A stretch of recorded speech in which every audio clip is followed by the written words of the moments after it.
for the serious gamer. Guns for Hire here from Next Gen Tactics. This is a battleground assessment. Modern Warfare 2 in the state. This is going to seem, for the most part, fairly similar to the easy routes. Because, naturally, as I said before, I combined them. I mean, they're all sort of interconnected and related to each other. But this I'm going to focus more on why I'm doing what I'm doing. So first of all, even no matter what I'm doing, when I'm saying, okay, you know what, I'm going to record a battleground assessment, what I want to do is separate myself from my own group. Not necessarily for kills. I do get kills, but, oh, and here we go with spam. Once I get a hit marker, I know he's hit, I hit him again, and then throw my Semtex. And you'll see me do that a lot in this one here. You throw one, you get a hit marker, I throw the other one immediately, then the Semtex, and then hopefully that will take care of business. Now, the reason why for battleground assessment that I'm separating myself from my teammates is not necessarily for the kills, as I said, but so that I can sort of sit back and see what transpires. I'm trying to notice there, like I'm looking for the red dots. I'm, again, always focusing on where my team is. My team, where majority of my team is, not just one or two, but majority of them, where they're spawning, where majority of them are, is going to determine where the enemy is. So that's really what I'm watching. And now at this point here, you know, other than seeing one straggler back here, because I know my team is all up there, and I saw a bunch of red dots sort of back, probably where the boathouse is. And I'm noticing there, I looked at the map, you can see all of them are in the house, camping. Silly little campers. So it kind of opens up as to where the enemy is going to be. Now, I just make sure it's clear in here. Granted, when I have the battleground assessment on, I have sit rep on, so I don't have ninja. And you'll see me crouch down quite a bit, sort of being all quiet, because I am still trying to sneak up on the enemy.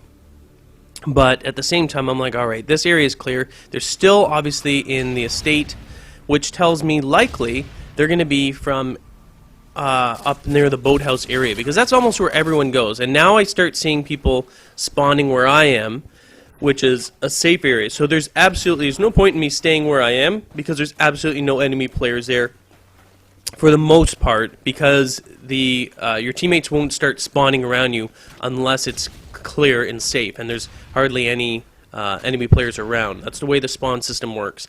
So as soon as it tells you that, when you see people spawning around you, it's time to move. You want kills? Get out of there. You're wasting your time where you are, because it's deemed to be a safe spawning area for your teammates. So move. And I always move away again from my teammates. Now, before they were in this area, and because the teammates were cleared out in the estate, I'm assuming that the enemy has pushed their way into the estate.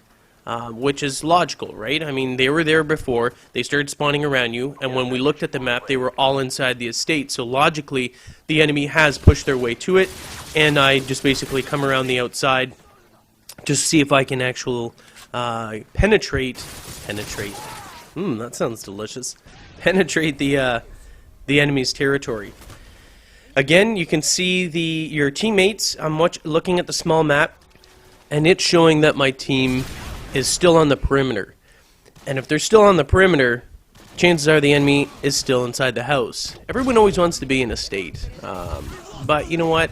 I don't know. There's just something about it I don't really care. Yeah, it's kind of safe and everything, and I guess that's why. But for everyone that complains about camping and everything, for some reason, no matter what, when you play estate, everyone becomes a camper, and it's okay to hunker down in the estate. So I don't know. People become hypocrites.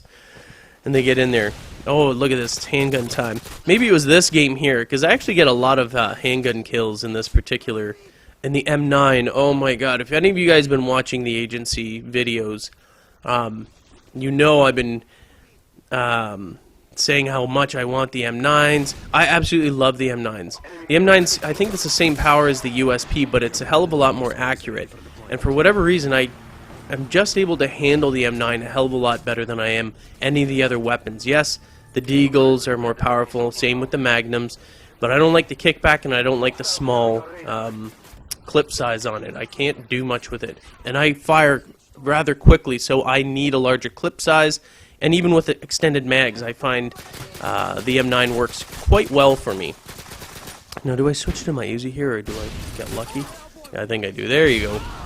Anyway, so I mean, in terms of battleground assessment, there's not much you can do when they are jamming your radar. So, a UAV jammer or whatever the hell it's called. Counter UAV? Yeah, I know, I'm getting fail. Fail, fail, fail, fail, and then finally I nailed it. Anyway, and here's the Semtex.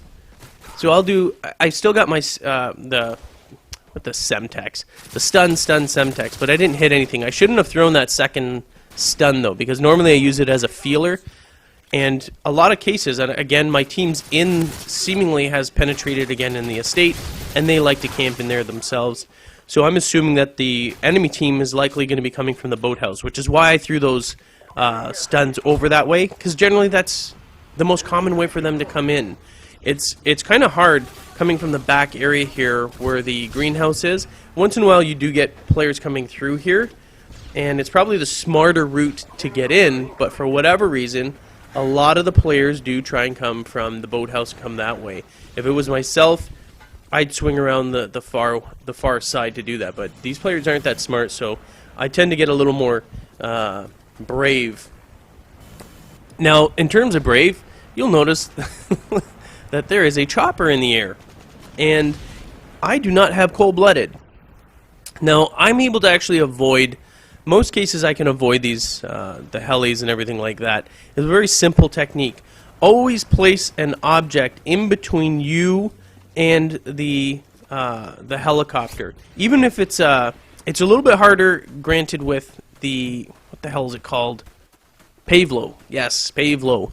Pavlo's a deadly chopper attack, but it's still possible.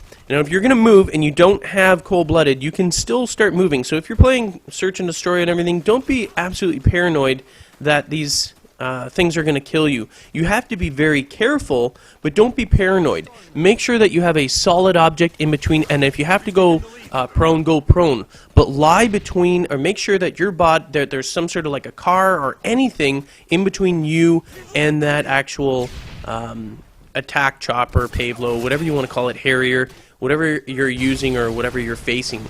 Just make sure that there's enough distance. If they're right above you, you're not going to be able to hide behind anything, because the angle of attack from them is sort of almost straight down. So there's no point in doing that.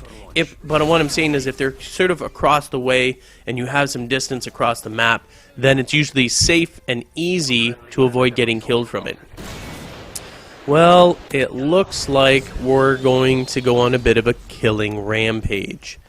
Again, always watching. Now, even though I've got teammates over in